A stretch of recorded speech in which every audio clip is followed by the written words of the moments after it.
Vaccination is our route out of restrictions, with older people receiving their jags first. At Holyrood, the Conservatives said the programme was not moving fast enough. The GPs know who their patients are and they know how to contact them. And the only thing that's missing is that for too many practices across Scotland, they have not yet actually received any supplies. On that last point, the First Minister said care home residents had been given priority and that all over 80s should be offered jags by the start of February. This is the biggest priority the Government has, and we continue to make sure that the vaccination programme is rolled out as quickly, as effectively as possible. But I will not and never will apologise for prioritising the most vulnerable first.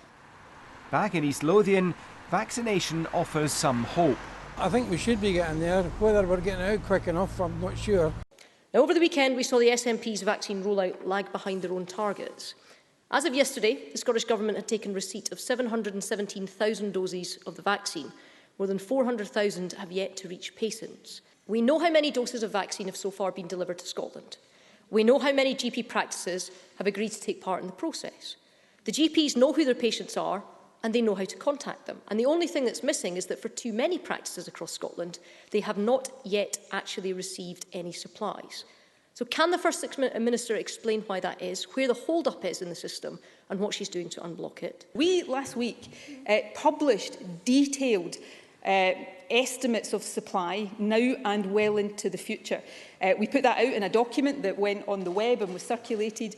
I hope I'm not about to use unparliamentary language, presiding officer, but the UK Government had something of what I can only describe as a hissy fit about us doing that. So we agreed in consultation with them to take away the publication of those supply figures. They don't want us to be open about supply for reasons of commercial confidentiality. And while I don't necessarily entirely agree with the reasoning behind that, we have agreed with their request.